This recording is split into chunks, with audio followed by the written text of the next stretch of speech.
Hello students. स्वागत है आपका एमसीएस क्लासेस में। जैसा कि आपको ज्ञात है, हमारी आंसर राइटिंग सीरीज चल रही है। इसकी मेन आंसर राइटिंग सीरीज है। इसकी सोशलॉजी समाजशास्त्र यानी कि पेपर टू पार्ट बी। ठीक है, पेपर टू पार्ट बी के।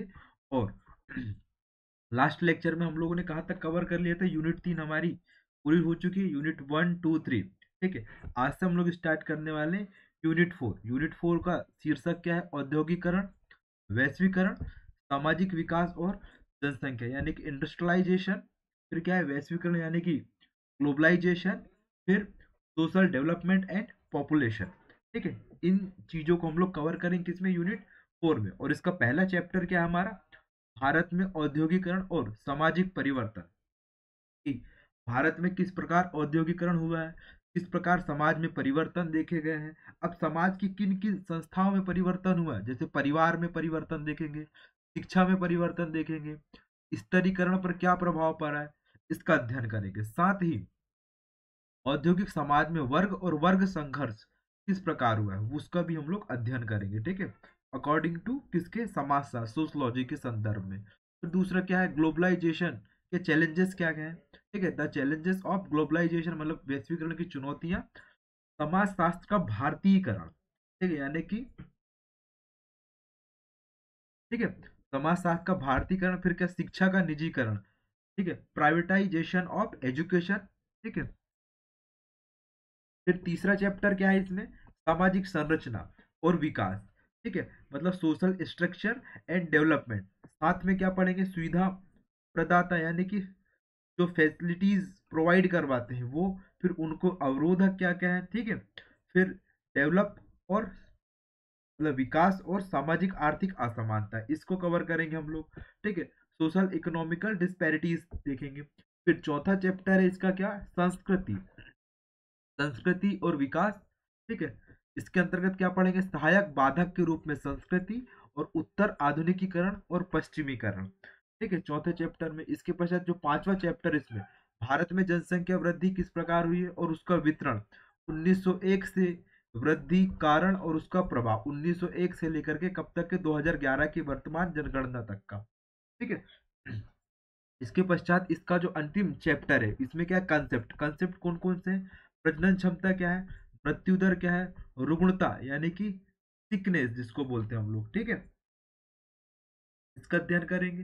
साथ ही प्रवास, माइग्रेशन जिसको बोलते हैं। ठीक, फिर आयु यानी कि एज। और फिर क्या है? लिंग संरचना। ठीक है, यानी कि सेक्स कॉम्पोजिशन। ठीक है, क्लियर। हम इन इन चैप्टरों को कवर करेंगे किसमें? इस यूनिट में। ठीक है, जैसे कि आपको मालूम है हमारी आंसर राइटिंग का फॉर्मूला सिंपल था। क्या? सबसे पहले आपको क्या करना है? पेपर को कंप्लीट करना है। ठीक है, पेपर कंप्लीट करने के पश्चात आपको फॉर्मूला अपनाना क्या है? सीपीआई। सीपीआई मतलब कॉन्सेप्ट। ठीक है, या फिर कंटेंट, कंटेंट बोलेंगे वैसे इसको। ठीक है, कंटेंट, प्रेजेंटेशन, इनोवेशन। ठीक है, सॉरी ये क्या है? कंटेंट है। कंटेंट यानी कि आपके आंकड़े, तथ्य। ठीक है, पर्याप्त तथ्यों आपके पास। प्रेजेंटेशन यानी कि आपके पास प्रस्तुतिकरण, आपने बहुत अच्छा करा। इनोवेशन, नवाचार, कि आपने किस प्रकार अपने उत्तर को 100 में से एक कॉपी में लिखा है। यानी कि 100 कॉपियां तो एक जैसी रहेगी, लेकिन आपकी कॉपी कैसे अलग है वो आपको बताना है। किसमें? इनोवेशन में। जब ये चीज फुलफिल हो जाती है तो फिर आप आएंगे किसमें? डब्लू। डब्लू यानी कि राइटिंग। ठीक है, जब यदि आपकी राइटिंग खराब है तो आप अपनी राइटिंग को इम्प्रूव करेंगे। ठीक है, यानी कि ऐसी राइटिंग लिखेंगे जो आपकी कॉपी चेक कर रहा है उसे आपकी राइटिंग समझ में आए। और राइटिंग समझ में आए तो फिर वो आपके कहने का मतलब समझे और आपको उसी के अकॉर्डिंग क्या करे? नंबर दे। ठीक है, क्लियर। और हाँ, आपको अधिक से अधिक मार्क्स लाने हैं तो आपको हमारी आंसर राइटिंग को फॉलो करना पड़ेगा और उसी पैटर्न में आप अपने आंसर लिखिए। मैंने अपनी जो मेंस की कॉपी है अपने टेलीग्राम चैनल में डाल दी, तो आप देख सकते हैं कि किस प्रकार आप अपने उत्तर को लिखेंगे। ठीक है, क्लियर। चलिए आते हैं हम लोग आज के क्वेश्चन स्टार्ट करते हैं। सबसे पहला क्वेश्चन है, औद्योगिकरण क्या है? औद्योगिकरण की प्रमुख विशेषताओं को लिखे, यानी कि इंडस्ट्रियलाइजेशन क्या है और उसकी प्रमुख कौन कौन से कैरेक्टरिस्टिक्स है, आप उनको लिखे। ठीक है, ठीक है। तो आपको 2 लाइन में डेफिनेशन लिखना है। ये वैसे तो 7 मार्कर का क्वेश्चन है, 2 लाइन में 3 लाइन में डेफिनेशन लिखना है, फिर उसकी विशेषताएं बताना है। सबसे पहले क्या है, औद्योगिकरण। तो औद्योगिकरण का तात्पर्य क्या है, आर्थिक उत्पादन के लिए, इसके लिए आर्थिक उत्पादन के लिए, ठीक है, आर्थिक उत्पादन के लिए शक्ति के निर्जीव साधनों के विस्तृत प्रयोग से है। यानी कि आप ऐसे शक्ति के निर्जीव साधनों का प्रयोग करोगे जिसमें जीवन नहीं होता है, ठीक है, निर्जीव साधन यानी कि मशीन का उपयोग करेंगे। तो सिंपल सी डेफिनेशन होगी कि उत्पादन के लिए, आर्थिक उत्पादन के लिए मशीनीकरण का उपयोग करना, जो मानव श्रम को क्या करता है, रिप्लेस करता है या प्रतिस्थापित करता है। ठीक है, ये हो जाएगा इसकी डेफिनेशन। ये किसके अनुसार है, बिल्बर्ट के अनुसार। ठीक है, ठीक, ये हो जाएगी एक डेफिनेशन। इसके पश्चात आप दूसरी डेफिनेशन ये लिख सकते हैं, औद्योगिकरण एक ऐसी प्रक्रिया है जिसमें, ठीक है, औद्योगिकरण एक ऐसी प्रक्रिया है जिसमें कुटीर उद्योगों के स्थान पर, ठीक है, कुटीर उद्योगों के स्थान पर बड़े बड़े पैमाने पर या फिर बड़े पैमाने पर उद्योगों का, बड़े उद्योगों का स्थान होता है। ठीक है, और उत्पादन मानव श्रम की जगह वो किसकी सहायता से करते हैं, मशीनों की सहायता से करते हैं। ऐसी स्थिति में उत्पादन क्या होता है, विशाल मात्रा में होता है और तीव्र गति से होता है। ये लिखना है आपको क्या, औद्योगिकरण की परिभाषा। तो मानव श्रम की जगह आप मशीनों का उपयोग करेंगे और मशीनों की सहायता से आप अधिक उत्पादन करेंगे, उसे ही क्या कहा जाता है, औद्योगिकरण कहा जाता है। 4 लाइन में आपने लिखे, फिर आपको लिखना है विशेषता। तो आप यहाँ पे क्या लिखेंगे, विशेषता, और विशेषता के लिए .1, .2, .3, .4, .5 ऐसे पॉइंट लिखेंगे। सबसे पहले क्या है, इसकी सबसे पहली विशेषता क्या, उत्पादन की प्रक्रिया, क्या है, उत्पादन की प्रक्रिया। दूसरा क्या लिख लीजिए आप इसमें, नवीन उद्योगों की स्थापना। ठीक है, कुटीर उद्योगों का स्थान किसने ले लिया, बड़े बड़े उद्योगों ने, और जिसमें किसकी उपस्थिति है, मशीनों की उपस्थिति है। यहाँ लिख लीजिए, मशीनों द्वारा उत्पादन। तीसरा पॉइंट लिख लीजिए, मशीनों द्वारा उत्पादन। चौथा पॉइंट लिख लीजिए आप इसमें, मानव शक्ति के स्थान पर, जो मानव अपनी शक्ति या मानव जो अपना मेन पावर होता है उसके स्थान पर आप किसका उपयोग करेंगे, कोयला, डीजल, भाप इंजन वाली मशीन इत्यादि का उपयोग करेंगे। ठीक है, उत्पादन कैसा होगा, विशाल पैमाने पर होगा, यानी कि विशाल एवं तीव्र गति से होगा। ठीक है, उत्पादन हेतु वैज्ञानिक एवं किसका, तकनीकी पद्धतियों का उपयोग करना, किसका, वैज्ञानिक एवं तकनीकी पद्धति का उपयोग करना। फिर लिख लीजिए नेक्स्ट पॉइंट, प्राकृतिक संसाधन होंगे उनका अत्यधिक दोहन करना। ठीक है, इसके एग्जाम्पल लिख लेंगे आप, यूरोपियन कंट्रीज। ठीक है, इसके पश्चात लिख लीजिए आप इसमें, पूंजी, पूंजी का अत्यधिक, पूंजी की अत्यधिक लागत। ठीक है, जिसके कारण विकास संभव हुआ है। इतने पॉइंटों को आपको लिखना है किसमें, औद्योगिकरण की प्रक्रिया में। और फिर आपको क्या लिखना है, बढ़िया सा कंक्लूजन लिखना है जो आपके उत्तर को क्या करे, एकदम परफेक्ट बना दे। और आपको कितने में से कितने नंबर मिल जाए, 7 में से आपको मैक्सिमम 5 नंबर मिल सकते हैं आपको यहाँ पे, 5 और 5.5। यदि कंटेंट के साथ आपने लिखा है तो आपको 5.5 यहाँ पे नंबर आराम से मिल जाएंगे। ठीक है, क्लियर, चलिए क्लियर हुआ। कंक्लूजन क्या लिखना है आपको, हर बार कंक्लूजन मैं नहीं बताऊंगा, आपको अपना खुद का कंक्लूजन लिखना क्या करना है, आपको डेवलप करना है। ठीक है, चलिए नेक्स्ट क्वेश्चन में आते हैं। भारत में औद्योगिकरण की प्रक्रिया को समझाएं। ठीक है, कि कैसे इंडस्ट्रियलाइजेशन शुरू हुआ, किस प्रकार मानव श्रम का स्थान मशीनों ने लिया, ये आपको समझाना है। ठीक है, देखिए भारत में आधुनिक उद्योगीकरण का विकास, इसका आधुनिक औद्योगिकरण का विकास कब से माना जाता है, मुंबई में जब प्रथम मिल बनी थी, किसकी, सूती वस्त्र मिल, सूती कपड़े की मिल कब बनी थी, 1854 में। कब बनी थी, 1854 में। ठीक है, और इसमें, इस कारखाने की स्थापना में भारतीय पूंजी तथा भारतीय प्रबंधन ही मुख्य भूमिका में थे। कब बनी थी, 1854 में, सबसे पहली सूती कपड़े की मिल। ठीक है, यहीं से आधुनिक औद्योगिकरण की प्रक्रिया प्रारंभ मानी जाती है। उसके पश्चात 1855 में जूट उद्योग खुला था।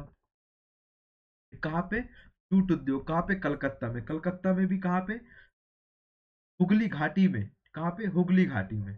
ठीक है, और इसके पश्चात सर्वप्रथम कोयला खनन उद्योग भी यहीं पर खोला गया था। कहाँ पे, कोयला खनन उद्योग कहाँ पे, रानीगंज में। कहाँ पे, रानीगंज। ठीक है, रानीगंज में कहाँ पे, पश्चिम बंगाल में, 1772 में आप ये लिख सकते हैं। ठीक है, इसके पश्चात 1854 में लिख लीजिए आप, रेलवे का विकास हुआ। किसका, रेलवे का विकास हुआ। और टाटा लौह इस्पात कारखाना जमशेदपुर कब खुला? 1907 में खुला। कब खुला?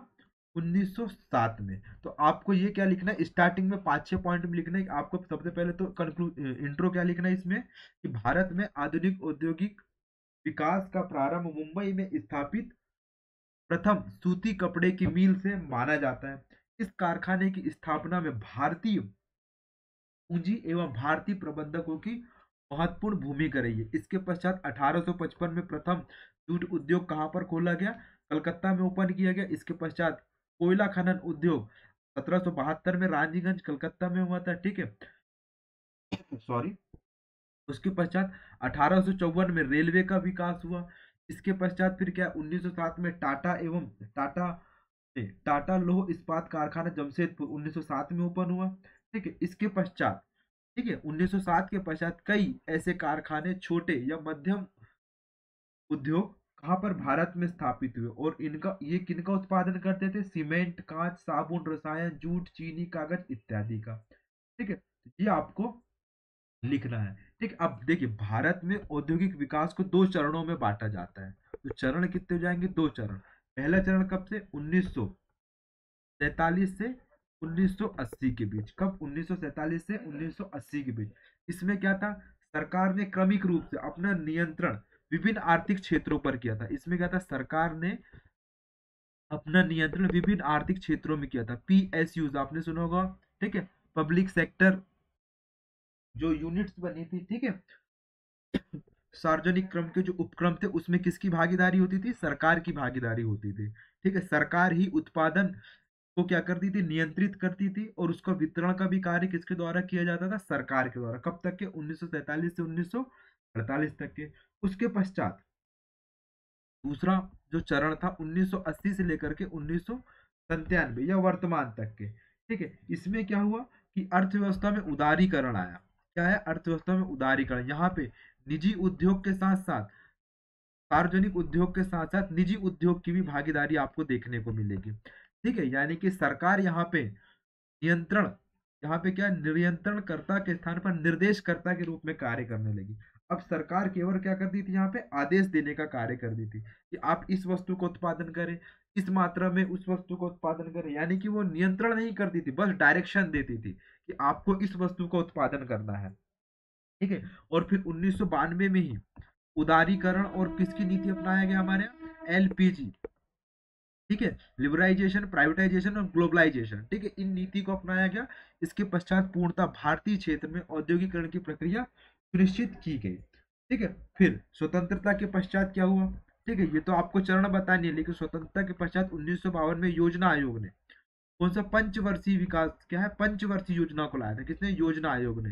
और योजना आयोग का वर्तमान में नाम क्या हो गया? नीति आयोग। यानी कि योजना आयोग को खत्म करके नीति आयोग बनाया गया, ठीक है, जो भारत सरकार के थिंक टैंक के रूप में कार्य करता है, ठीक है। और इसी योजना आयोग ने पंचवर्षीय योजना को लाया। प्रत्येक 5 वर्ष में उन्होंने एक लक्ष्य निर्धारित किया, और उसी लक्ष्य के अनुरूप उन्होंने क्या किया? उत्पादन प्रारंभ कर दिया कि हाँ, इस इंडस्ट्रीज को लगाएंगे, इसके माध्यम से इस वस्तु को उत्पादन करेंगे। ये ऐसे लक्ष्य, पूर्व निर्धारित लक्ष्य होते थे, जिनके माध्यम से सरकार अपने औद्योगिक प्रक्रिया को क्या करती थी? संचालित करती थी।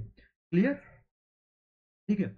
अब इसके पश्चात क्या, आप ये लिख लीजिएगा पंचवर्षीय योजना। अब इसके पश्चात देख लीजिए अब क्या लिखना है आपको, ठीक है। औद्योगिक विकास में आत्मनिर्भरता यानी कि सेल्फ रिलायंट होने के लिए हम लोगों ने क्या किया? कोरोना काल के समय आत्मनिर्भर मध्य प्रदेश, आत्मनिर्भर भारत का कंसेप्ट लाया गया। कब? 12 मई 2020 को, ठीक है। इसके माध्यम से हम लोग मेक इन इंडिया, ठीक है, उससे पूर्व हम लोग 2014 में make in India, made in India, startup India, stand up India programme को संचालित करके औद्योगिकरण की प्रक्रिया को और अधिक गति से क्या करने का कार्य किया? संचालित करने का कार्य प्रारंभ किया गया, ठीक है। किसके माध्यम से? स्टैंड अप, ठीक है, startup, make in India, made in India, digital क्रांति, ठीक है। अब वर्तमान में क्या चला है? औद्योगिकरण 4.0 चल रहा है। तो आपको ये कंक्लूजन में लिखना है क्या? औद्योगिकरण 4.0 का अर्थ क्या होता है? कि हम मशीनों के साथ साथ इसमें एआई का उपयोग करेंगे, और एआई के उपयोग के माध्यम से हम औद्योगिक या उत्पादन क्रिया क्या करेंगे? तीव्र करेंगे। क्लियर?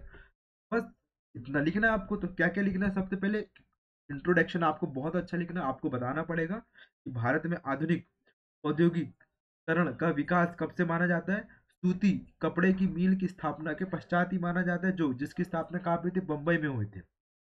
उसके पश्चात भारत ने कभी पीछे मुड़कर नहीं देखा। फिर इतने सारे उद्योगों का उत्पादन हुआ जो आपके स्क्रीन में है। तो आप एक एक करके उद्योग लिख लीजिएगा। फिर किस प्रकार भारत में औद्योगिकरण का विकास हुआ, आपको दो चरण बताना पड़ेगा। एक 1947 से 1980, 1980 से 1997, और फिर 1992 की एलपीजी की पॉलिसी। फिर 2014 में क्या, make in India, made in India, startup India, stand up India. ठीक है, इस प्रकार की योजनाओं के माध्यम से एमएसएमई सेक्टर को डेवलप किया गया।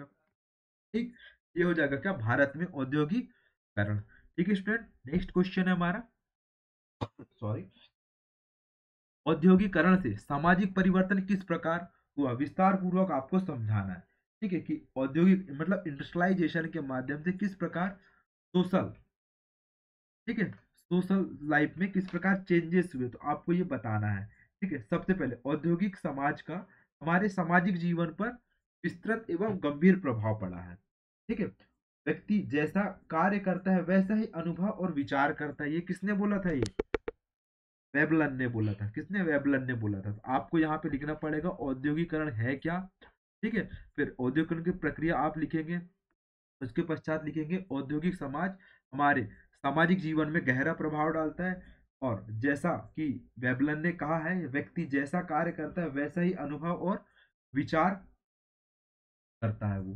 ठीक है, अब इस प्रकार क्या सामाजिक परिवर्तन किस प्रकार हुआ, तो आप लिखेंगे यहाँ पे सबसे पहला परिवर्तन, सामुदायिक भावना का क्या हुआ, ह्रास हुआ। किसका, मैं आपको यहाँ केवल बुलेट पॉइंट बता रहा हूँ, किसका, सामुदायिक भावना का ह्रास हुआ। ठीक है, अब किस प्रकार हुआ ये आपको लिखना है।